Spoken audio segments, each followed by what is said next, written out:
Hey everybody, welcome to another episode of Future Farms and Foods. I'm super excited today to have Wilson Gibbons on the air doing a vlog with me, talking about sales and how to get into restaurants and any other objections and advice that you guys were asking about across Reddit, Instagram, and Facebook.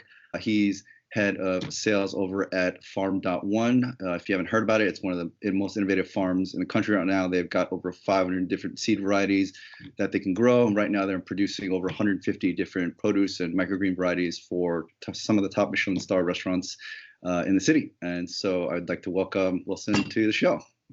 Hey, Albert, thanks so much for having me. I'm really excited to be here. Yeah. And like we were talking just before we started recording here, but really amazed at all the interest and just that people want to hear what I have to say. So this is great. Let's do it. Yeah, definitely. Awesome. Yeah, so I want to start off with a question from Margo from Facebook. How did you end up making your first contact with, I guess, your first chef in the city? Like, what was that story like? Yeah, so I actually took over as the sales manager when the company was about a year and a half old. So there were a fair amount of existing relationships in place already. I think we had about 10 clients when I took over. We've got about 30 now. So kind of the way that I went about it was really leaning on the existing clients that we had and sort of taking advantage of the fact that there's a lot of roster turnover in kitchens. You know, chefs work at a place for about a year, maybe two, and if they don't get a promotion, they'll kind of go to another restaurant. So sort of like leaning on those connections to kind of get my foot in the door. Sometimes you just got to show up at the right place at the right time and take a look at their menu and have products that make sense based on the cuisine, right? So a big part of it is basically chefs have like an hour-long window after the lunch service and before dinner service ramps up where they can actually like sit and talk to somebody. So for me, what I like to do is I like to take the time to grow. So we have a grow to order business model.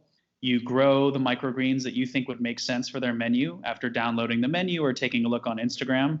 You say, hey, I took the time to grow these for you guys. I'm really serious about wanting to work with you.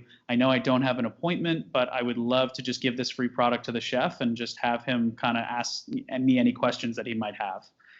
So that's really kind of like in a nutshell, the way I went about it is, you know, as I'm sure a lot of people know in this space, like chefs don't really read or respond to emails the way that like normal business people do because they're always in the kitchen. So you sort of have to come up with creative ways to get in front of them. And sometimes you just like can't take no for an answer, you know? Right. No, that's a good thing that you pointed out. I think a lot of people should take note about doing your research about the restaurant, like their cuisine and their dishes, because I feel like if you just roll up with a bunch of stuff and say, hey, you want to try it, and it doesn't fit with what they're serving, it's just kind of a waste of time for them and yourself. Yeah, and one thing just to kind of piggyback off that, right? So like a lot of the micros and flours won't necessarily be written on the menu. So like let's say you're serving like a steak dish, right? You're gonna write steak on the menu, right? If you say you're serving steak, you're gonna write steak. But a lot of the products that we offer aren't necessarily written in the description. So if you look at a dish, it's like steak au poivre, right? And it'll be like steak, like greens, mashed potatoes.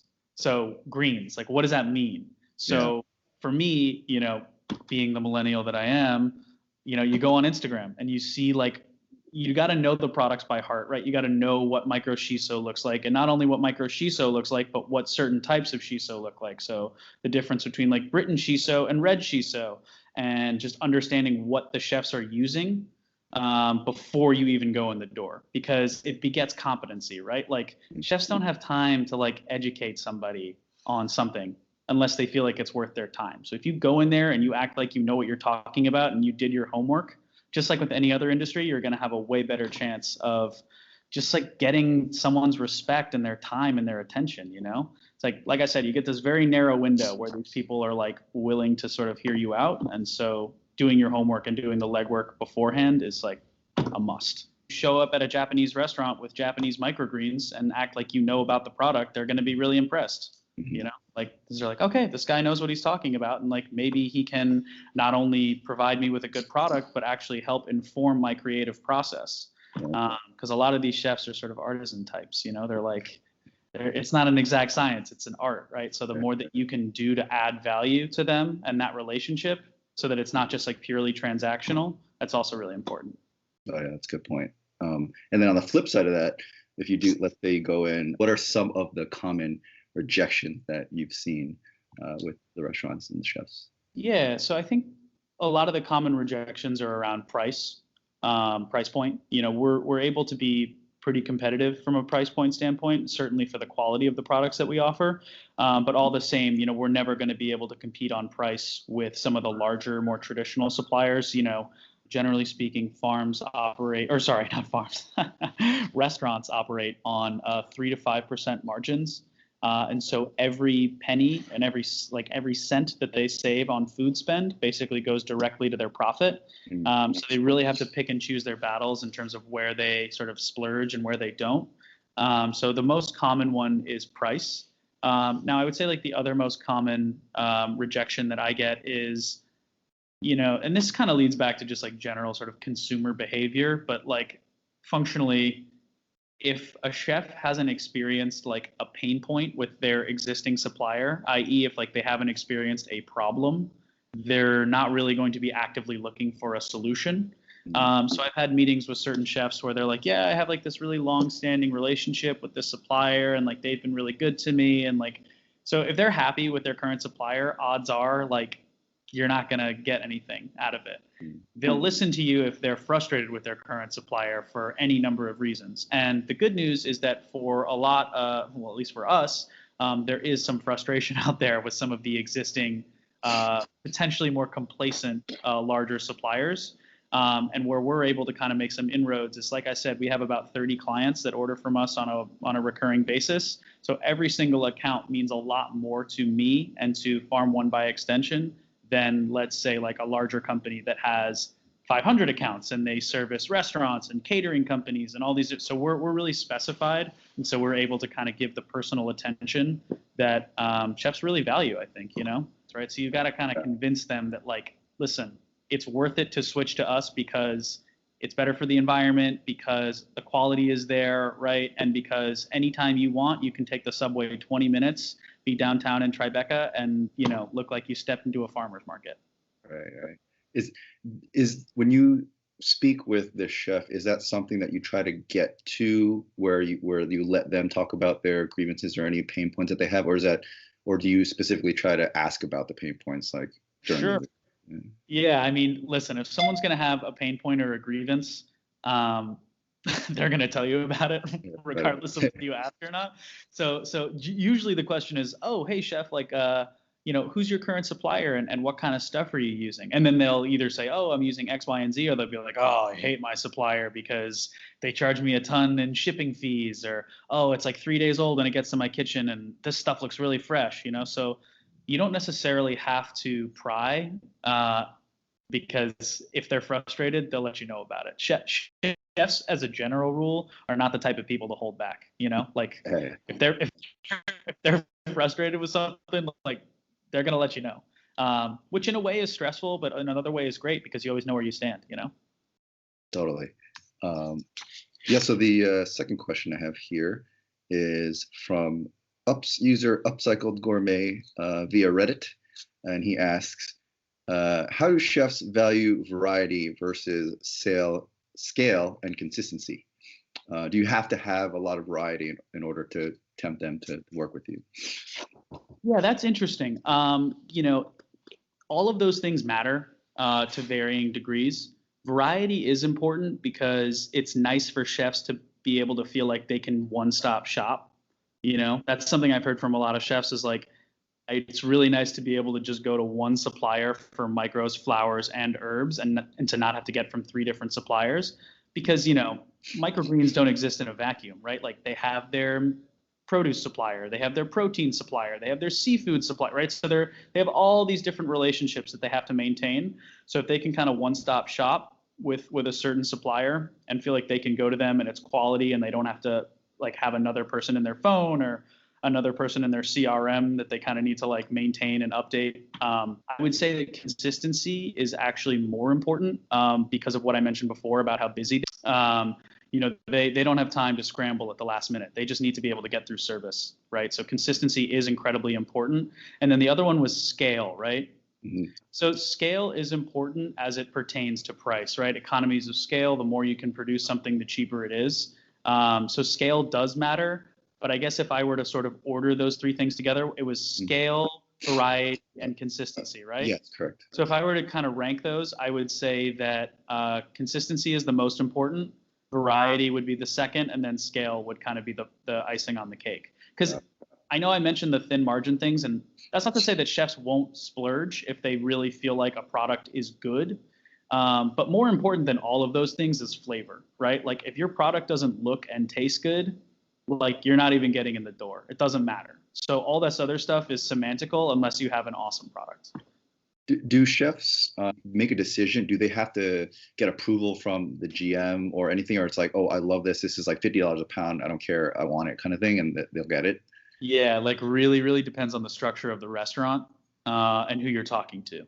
So if you're talking to like a sous chef or a line cook, they're probably going to have to like, send it up the chain to make sure that like they don't get in trouble. But if you're talking to like an executive sous chef who is maybe in charge of purchasing, or a chef de cuisine who has a lot more control over like the crafting of the menu, then usually they're like good to go.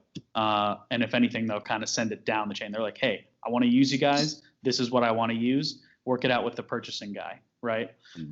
So it really does depend on the structure of the restaurant. In most instances, particularly when you're talking about like bigger restaurant groups, if you can get with the executive sous chef or the chef de cuisine, you've got a pretty good chance, because most of the time the executive chef in situations like that is more of like a celebrity or a little more removed from the day-to-day operations of the restaurant.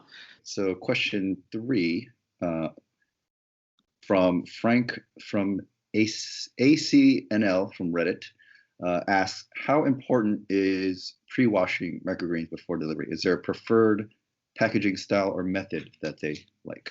Sure. So we actually don't use any pesticides on the farm. So we don't pre-wash. And when we cut the product after it's removed from our flood and drain systems, it's good to eat. So we actually don't need to pre-wash.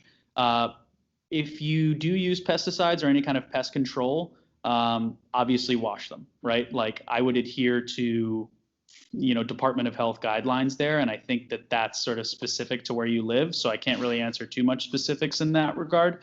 But again, we use beneficial insects, and we do not we don't use any pesticides. So there's no need to really wash it or pre-wash it on our side. We haven't had anyone get sick. Let me just quickly knock on wood. We haven't had anyone get sick, or we haven't had really any complaints on that side from chefs or the restaurants that we work with. In terms of packaging, we use 2 types of packaging. We use eco pans, which are like reusable hotel pans, which you can buy on any number of like online distributors. I think the one we use is the Webster store. They're sort of like standard hotel pans that actually we see a lot of the same pans in the kitchens that we work with. So that's kind of how we knew they were good. And then we also use biodegradable plastic clamshells. The clamshells definitely contribute to your cost of consumables as an operation. I happen to really like the clamshells because it means that you can sort of see into the clamshell and see what the product is. And so it's sort of like free advertising essentially, because you can sort of like have really nice looking product that the customer can see. And there's like transparency in like a very literal sense. But yeah, I think the main thing with the packaging is you want to make sure that it's airtight as much as possible so that it's not, basically the goal is to have the plants not touch the air until they get opened again in the kitchen. Yeah, that's kind of the most important thing. You just want to, whatever you can do to maximize freshness, and then everything from like an aesthetic standpoint on top of that is kind of gravy, in my opinion. Fantastic. Yeah, I mean, obviously, if you can get your logo on there, like you should do it, because I've had chefs, see our product that weren't necessarily ordering from us and like taste it and be like, wow, this is really good. Like, where do you guys get this? Oh, what's Farm.One? So if you can like get your logo on there somewhere, do it. But again, the priority should be like making sure that it's airtight and safe for transport.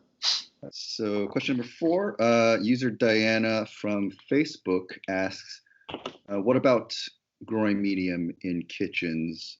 Is it soil versus no soil? What's acceptable to the chefs? So I guess for this question, it's more of, if there's microgreen growers out there that aren't doing it hydroponically and they're doing traditional soil, do you know kind of talk about like the rules and regulations, I guess, specifically for New York, because that's the market that you're touching on. Yeah, I'll preface the question by saying that we don't have any soil on our farm. We use a pretty essentially like soil allegories. I would say 90 to 95% of the microgreens that we deliver. So at no point is there ever really like soil in the kitchen. Generally speaking, we try to make sure that there's no growing medium on the microgreens either. You just want the product looking clean. But if a chef does want a live microgreen tray delivered, we've done that and we continue to do that.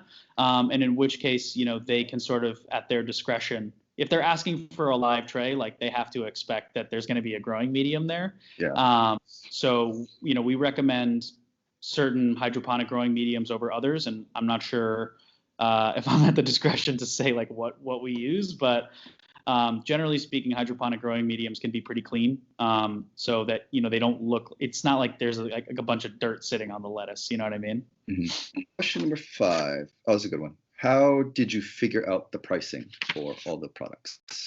Yeah. So we kind of price our products a few different ways.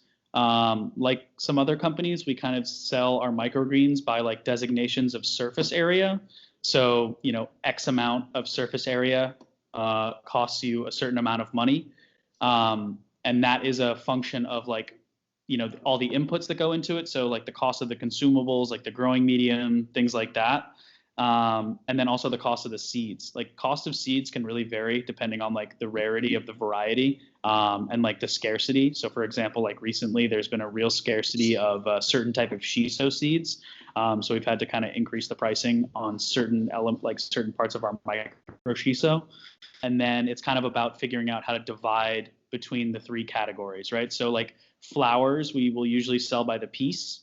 So like one flower is a certain price point.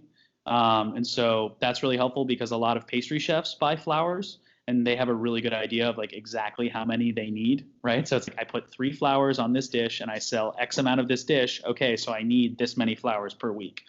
So we found that to be kind of an effective way to sell flowers. For herbs, we usually will sell them depending on how quickly they grow. We'll usually sell them by the ounce. And then, like I said, for microgreens, we kind of sell them by like a certain designation of surface area, which correlates to like a certain weight yield. So we know that like X amount of surface area for Mizuna will yield to X amount of ounces. And so we've kind of figured it out in those 3 silos.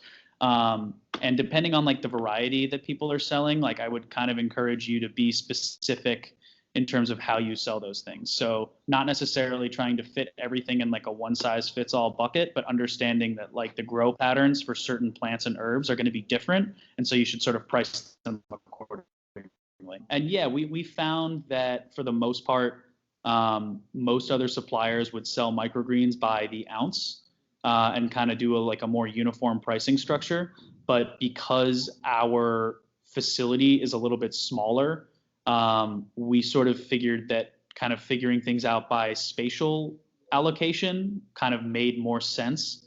Just again, given like the finite amount of space that we do have in our systems, like we thought that was kind of a more clever way to go about it, or really just like a more applicable way, as opposed to trying to just price everything by the ounce. Because when you're like a big supplier and you've got a big warehouse where there's a bunch of product, like selling things by the ounce is fine because you just have a ton of product, and the MO is to just to sell it, to move it, right? For us, because we grow things to order, plants take up a certain amount of space. Plants need to make a certain amount of money per square foot for the math to work. And so we felt like thinking about pricing in terms of space allocation was actually the best way to go about it for us. And obviously, like it's kind of case by case depending on the size of the farm that you have and what that looks like. A lot of the growers out there, like the ones that are starting up, they're usually using the standard, 10 by 20 inch trays, or they're using 5 by 5 squares. Yep. All the microgreens. Have you ever just taken the entire tray like that to the restaurant as a delivery, or you always take it out of those trays and like package it into something else? Yeah, great question. I would say 95. I said 90 to 95%, so I'll be consistent there. I'd say 90 to 95% of the time we will cut it from the 10-20 trays or from the 5 trays. and put it in a clamshell or in the eco pans that I talked about earlier. Having said that, we have, particularly for clients that get deliveries like once a week, we'll usually deliver like a full live tray. And sort of transporting and packaging that can be a little challenging, but if a chef wants it, that's what they get. Oh, this is from Steven from Instagram. Hey, Steve. So hey, he's Steve.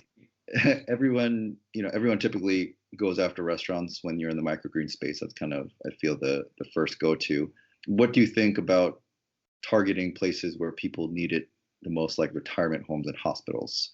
Microgreens or like urban farming have any place in those type of areas, or is it just strictly possible to focus on restaurants? Sure. So that's a really interesting market to attack. I would say, I think the only thing with hospitals and retirement homes or colleges or like large institutions like that is that they'll typically outsource a lot of their food, like the food supplying. So to kind of get into those spaces, you probably need to work out some kind of a distribution partnership with like a large food supplier. So that would kind of be the way to go about it. About the pricing, how often do most of the restaurants order from you guys in terms of frequency? Yeah, so again, just because of our grow to order business model, our primary goal is to get restaurants on a recurring order, just for the sake of, so that we're able to be consistent from a production standpoint. And so typically when we lock in those recurring orders, it's usually we see them order like 2 or 3 times a week. Yeah, so it's usually twice a week, sometimes once, and then for like the much bigger restaurants like Maria, which has like almost 500 covers a day and is a 2-star restaurant, like we do 3 days a week there. And I was wondering how you guys do the transactional processes with the restaurant. Is it like an online invoice that you send them, they can just pay with a credit card, or is it done by hand on paper, like signing? Yeah. We actually do both. We get them to sign a hard copy of the invoice when we make the delivery, and then we'll follow up the next morning with an online or like a digital copy of the same invoice. Kind of hit them on both fronts. And then my question was about any major issues that have happened on the farm and how you went to resolve it. I think, yeah. So, I think the biggest issue, just generally speaking, is it's really hard to have predictability with when your product is like a living, breathing thing, right? So like if you're selling a CPG, a consumer packaged good, that is not going to go bad on you, having that predictability and that insight can be really challenging. And so it can be really tough, particularly with flowering plants, to kind of create like the kind of production consistency that we would want. So that's probably one of the biggest challenges. And then basically just like the way that we combat that is we collect data on yields for plants. And there's like a whole methodology there that we kind of adhere to try to get a little more insight and predictability. And then, from there, it's a lot on the farm team and myself to kind of communicate and just be in constant communication, and then making sure that gets relayed to the clients like in a timely fashion. More communication is better than less, because you never want to be caught in a situation where a chef is counting on something to get there before service starts, and like the plant just didn't cooperate for whatever reason, When that situation does happen, that's probably bound to happen to you guys or any other farm out there where there's going to be a lapse in production or quality at some point. You try not to let it happen, but one in 100 times it might happen. In that situation, yeah. What would you say is the best thing to do? Try to salvage it or salvage the relationship, and hopefully that. Sure. Yeah, I mean, I think chefs for the most part are pretty understanding. Obviously some more so than others. I think, the thing to do is to kind of explain to a chef what I just explained to you, which is like, look, this isn't like a plant is a living, breathing thing. It doesn't always behave the way we want it to. We have any number of environmental controls in our facility. We can control the temperature, the airflow, the nutrients, the lighting, like all of it. And still, sometimes the plants just have a mind of their own. And so sort of explaining that to a chef just the way that I just did now is a really good way for them to kind of like put it in terms that they can understand, like, oh yeah, a plant is a living, breathing thing, and oh yeah, that makes sense. And while that's very inconvenient for me, I totally understand like where you're coming from, right? And then the other thing is to just be knowledgeable about the products that you do have, so that you can suggest a potential substitute or figure out maybe another place where they could go try to find something. So kind of like making it not about yourself in that situation, but making it about the customer. So, hey, chef, I know you wanted X, Y, and Z. Instead, we have ABC. I know this isn't what you wanted. Maybe I can offer it to you at a discounted price. If these won't work for you, here's a list of some other suppliers that I've seen have this product. And I just want to make sure that you can get through service tonight, right? So that they know that you're not, just going to be stubborn and not help them out just because you can't make the sale, like that's really important, right? And that's just customer service 101, And a lot of the people out there that are starting off, they're, doing this on some racks in their basement or their garage or their home, just starting out kind of thing. So they're limited on space. And you guys also are limited on space, obviously, because you're in Manhattan as well, and you're pretty much packing as much as you can into the square footage that you have. So I guess, do you have any advice or tips for folks that are starting out that do have even less space than what you guys have, like let's say like 1/3 of your space, and what they should focus on, like in terms of what the starting plants that they should go after, like the target most generic ones that'll sell well? Yeah, so I guess the way that you go about that should really be informed by the restaurants. So everything in terms of like what you should grow should come from the menus. Try to get to know the chefs, go eat at their restaurants, try to catch them in between, walking, to the front of the house into the kitchen, and just ask them what they use and what they like and what excites them, and kind of use that as a foundational starting place. And in terms of like building out the systems, that's really, that's kind of outside my realm of expertise, would be a pretty egregious understatement. But I would just say focus on micros. Flood and drain spacing is generally a little bit more compact, so you're able to kind of do more with less space. This sounds obvious, but like if you want to like sell to restaurants, make sure, depending on like the size of the city or town that you live in, make sure that you eat at restaurants and understand the kind of stuff that they use, and start looking at seed suppliers and catalogs for seed suppliers and what sort of seeds they're trying to sell and what you think excites you and would excite a chef. And that's like a pretty good place to start. And do you have any other tips or advice on selling in general that you think might be helpful? Yeah. So what I would say is really like, depending on the size of your operation, just understanding that running a farm, depending on the size of it, is going to be a full-time job. Selling the product is also going to be a full-time job.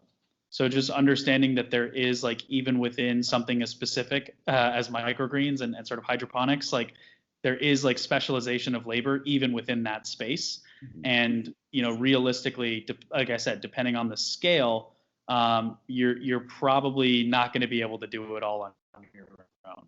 And so it's important to understand what you know, and it's also equally important to understand. And so like kind of going in with that approach, because if you go in and you think like, okay, I'm going to grow everything, I'm going to collect all the data, I'm going to do all the plant care, I'm going to do like everything in terms of system maintenance, design, building the system, and then I'm going to sell everything. Obviously that's just like a tremendous undertaking, and just understand that like you'll be doing basically 3 jobs at once, which, look, power to people if they're like ambitious and really want to put all their time in. But understanding that like these are like very specific roles, and within a company like Farm.One, we've really, like, while we're very collaborative here, we also have siloed responsibilities, because there is an understanding that it just takes a lot to do all this stuff. I had another question. Sure. I think this applies to some people because, we have the luxury of living in New York and having these 3-star Michelin, like tons of Michelin star restaurants that have the budget and the need for this type of product. But then there's also some people that live in smaller town America that don't have, really high-end restaurants, and, middle tier restaurants probably, like $10, $20 dishes. So is the approach a little bit different? Have you gone to smaller tier restaurants that are doing like $10, $20 dishes, and how does that approach different? Because they're not going to have the same budget or need for specialty produce, but at the same time, they're potential customers. So I was wondering what that approach would look like. Yeah, that's an excellent question. So one of the more, like, I would say mid-range restaurants that we work with is this sort of group of pizza restaurants, the Emily Group. And they have a few restaurants. They have Pizza Loves Emily, and one in Brooklyn, and one in Williamsburg, and one in the East Village and the West Village. And so for them, we grow one product. We grow a certain type of basil, and they put it on their plain pizza, and they order a lot of it. So I guess I would say, like, with the smaller or like smaller, lower price point restaurants, typically they won't rotate their menus as much. So I would approach it by trying to find one dish that is going to be on the menu year round, and figure out a price point that works for that restaurant and lock in that business. So instead of trying to, with like a higher end restaurant where they're going to have a lot of different places for your product, finding a dish and working closely with the chef to find one dish where it makes sense and start there. So like aim small, miss small. And then obviously be sensitive to pricing, right? So figure out the cheapest way to produce the best product so that the pricing does work out. That's kind of how I would go about it. That's tough though. I mean, if margins are margins and price points are price points. So at a certain point, like it might be challenging, but if I were to go about it, that's kind of how I would do it. Got it. No, that's a good point. Yeah, I think it seems that with the smaller tier restaurants, you have to be even more specific in terms of the dish and what you can offer them. Sure, right, because they can't put our basil on a dish with toppings because the math doesn't work, right? They're spending the money on the toppings. They can put our basil on a piece of plain pizza because it's just the tomato sauce and the cheese. And so the math works for that specific type of pizza. So kind of just understanding like the math behind it too, and figuring out where the opportunities might be for your products. Right? Or like understanding like, okay, if you want to grow microgreens for a salad, understanding that you're not going to be able to grow all the greens for the entire salad. You can grow one type of lettuce that goes in the salad, right? So like even within a dish, there's specificity in there, and there's areas where you can kind of carve out a niche for yourself. Fantastic. That was great. That's all the questions I think we have for today. I just want to thank you for taking the time out and doing this interview. Is fantastic. And I hope a lot of you guys out there that have asked to pick out the ones I got voted the most, the ones I thought were the most relevant for all of you. So I hope you guys can learn from Wilson and his tips and advice and be successful with your up-and-coming microgreen farms. So if you want to, I'll put Wilson's email below in the description box. So if you guys have any follow-up questions, feel free to reach out to him and ask them. Yeah, absolutely. Sorry to interrupt you, Albert. I just want to say thank you so much for having me. And I do offer consulting services. So if people are interested in sort of talking to me and having me visit their facilities and farms, and even if they just want to chat on the phone, I'm always happy to help a fellow grower out. So just let me know. Fantastic. Sounds great. All right. Thanks, Wilson. Awesome. Thanks for your time. Have a good one.